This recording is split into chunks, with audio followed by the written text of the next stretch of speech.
नमस्कार जय जगन्नाथ सांग माने फुटुवा पानी रे कलरा को पकईकी देखंतु बहुत सुंदर गोटे टेस्टी और नुआ रेसिपी तैयार हेबो कलरार।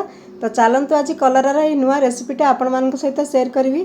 देखंतु केते देखिबा को जेमती सुंदर खाइबा को मध्य सेमती टेस्टी लगी थाए। कलराटा तो पिता लगी थाए बोली प्राय पिला माने भी खांतिनी, किंतु एई रेसिपीटा पिला माने मागिकी खाइबे। तो चलतु देखिबा केमती बनिची। तो देखंतु प्रथमे कलरा को मु धोईकी एमती काटी देइची खंड करिकी पानी रे पके दीची। गोटा भी पकई पारिबे, पुणी मु सेटा को काटिबी। तापर सेथिरे मु दीटा टमाटर नै जाइची आउ देखंतु काश्मीर चिल्ली दीटा नैची कलर आसीबो बोली। जदि आपण मानक पाखरे एई माने काश्मीर चिल्ली नै सुखिला लंका मध्य दी तीनटा पकई पारिबे। तापर सेथिरे टिके लूण आ हळदी देइकी एटा को आमे फुटिया पई सिजिया पई छाड़ देबा। तो घोड़े की सिझौथिल देखंतु कलरा सिझी गलानी आ टमाटरटा मध्य सिझी जाइची आ से जो काश्मीर चिल्ली मध्य सिझी जाइची सेगुडी को बाहर कर देबा। देखंतु कलराटा सिझी गलानी। तापर आमे एटा को ठंडा कर देबा आ आमे टमाटरटा को बाहर कर देबा। एटा बहुत बढ़िया टेस्टी गोटे रेसिपी बनि थाए। जदि पिला माने जो माने खाउ नथिबे मध्य एटा खाइबे त आपण माने बनै की देखिबे, गेस्ट माने मध्य आपणकर तारीफ करिवे एई माने रेसिपीटा एते टेस्टी लागिबो। तो टमाटर को ठंडा कर देबा। देखंतु टमाटर को ठंडा कर देली, सेपटे बाहर कर देली, एपटे कलरा को मध्य बाहर करी ठंडा कर देइची। आउ आर भितरे आपण माने जो मंजीटा को सेटा बाहर कर देबा। से माने जदि हार्ड मंजी हेतबो सेटा बाहर कर देबा, सेटा माने डाइजेशन पई भी भल न थाए। तो सेति पई मु सेटा सफा करी सब बाहर कर देइची। आउ एटा देखंतु मु टमाटर को एटा ग्राइंड करबा रखिची। आउ सेपटे सब अदा रसुण कंचा लंका प्याज सब काटिकी रखिची। आ देखंतु एटा मु एबे ऑयल टिके नै गली सोरिष तेल आपण मानक पाखरे जोटा अछि सेटा नेबे। आ देखंतु सेटा सब सीट को बाहर कर देबा। तापर एमती पुणी छोट छोट खंड करी कलरा को काटी देबा।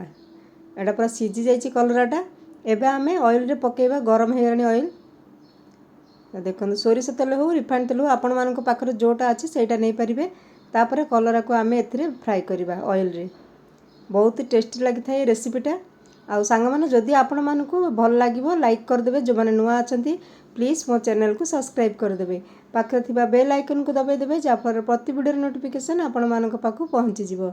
आपण माने कोठु देखुचंती को टाइप रो रेसिपी आपण मानक पसंद कमेंट रे लिखि पारिबे। आउ जदि कमेंट करिवे लाइक करिवे मते आउरी खुशी लागिबो नुआ नुआ रेसिपी आनिया पई। तो देखंतु एइटा एबे आमे कुटी देबा। ना अदा रसुण आ कंचा लंका को कुटी देबा। माने दरदरिया माने बेसी फाइन पेस्ट न हले भी चलिबो। माने एटा उठी कुटी की देबा, बहुत बढ़िया तार फ्लेवर आसी थाए। एटा अदा रसुण कंचा लंका आपण निज हिसाब रे पकई पारबे, केति की आपण मान को पसंद से हिसाब रे कुटी की नेबा। आ रेसिपीटा नुआ रेसिपी बहुत ही टेस्टी लगी थाए। देखंतु एटा मु कुटी की एमती छाड़ देली। तापर एपटे देखंतु भाजी हे गलानी, एटा रोस्ट हे गलानी कलराटा। एबे आमे कलरा को गोटे प्लेट को बाहर कर देबा। तापर सेही ऑयल रे मु टिके हिंग पकई देली। देखंतु एटा ऑप्शन जदि आपन को पसंद पकेबे न हले स्किप करबे। देखंतु अदा रसुण आ जो कंचा लंका माने कुटी की रखिथिबा सेटा को सेही ऑयल रे पके देबा। तो तार कंचा स्मेल जीवो, टिके भाजीबा। तापरे गोटे प्याज काटी की रखिथिबा पके देबा चुना चुना करी। प्याज को मध्य सेथरे भाजीबा। आउ सेपटे मु टमाटर आउ सेही जो सुखिला लंका को बॉईल करथिली सेटा को एबे ग्राइंड कर देबी। तार गोटे बढ़िया पेस्ट हे जीवो। आउ एई पेस्टटा बहुत कलर आनी थाए तरकारी रे, देखिया पई जो तरकारी भल लागिवो खाया पई मध्य टेस्ट लागि थाए। तो देखंतु कलर केते सुंदर आछि। आउ सेपटे हमर प्याज भाजी हे गलानी। सेथिरे मसला रे कंचा लंका देखंतु मरीच गुंड, हळदी गुंड, लूण स्वाद अनुसार, गरम मसला आउ चिकन मसला आपण मान पाखरे जोटा थिबो सेटा नै परिबा। तापरे सेटा को भाजीबा। एथिरे लूण मसला सब आमे देई देले। सेथिरे ही आमे सेही जो पेस्टटा को पके देबा। टमाटो आउ सुखिला लंकार जो पेस्ट बनै थिबा सेटा को पके देबा। तापर सेटा को आमे कसिबा। एटा बहुत टेस्टी लागि थाए। एमिति थरे बनै की देखंतु कलरा एते टेस्टी लागिवो तरकारी। आउ पिला माने भी मागी की खाइबे। आउ बहुत माने गेस्ट भी आसले आपण माने एमिति कलरा तरकारी बनै की देई परिबे। गोटे यूनिक स्टाइल रे सब बेले आमे भजा आ साकेरा सब एमिति बनै थांदी, किंतु केबे एमिति टिके अलगा स्टाइल रे बनै परिबे। तापरे स्वाद अनुसार टिके चीनी देबा। माने लूण तो आमे आगुर देई दिचंती, एटा टिके नागु चीनी मु एथिरे पकई देले। टिके मिठास तार आसीबो, फ्लेवरटा बहुत बढ़िया लागिवो। तापरे एटे देखंतु गोटे स्पून मु नै जाईची बड़ स्पून रे बेसन। बेसन रे टिके तार ग्रेवीटा को ये करिया पई ନେଇଛି, ସେଥିପାଇଁ ସେଇଟା ଟିକେ ମୁଁ ପାଣିରେ ଗୋଳିଦେବି। ବେଶୀ ବେସନ ଦେବାନି, ଟିକେ 1 ସ୍ପୁନ୍ ବେସନ ନେଇକି ସେଟାକୁ ପାଣିରେ ଗୋଳିଦେବା। ସେଥିରେ ଗ୍ରେଭିଟା ବହୁତ ବଢ଼ିଆ ଲାଗିଥାଏ। ଏମିତି କରିକି ଦେଖିବେ। ତାପରେ ସେ ପାଣିଟାକୁ ସେ ମସଲାରେ ପୁଣି ପକାଇଦେବା। ମସଲାଟା ଭାଜି ହେଉଛି, ସେଥିରେ ସେଇ ବେସନ ପାଣି ପକାଇ ପୁଣି ଭାଜିବା।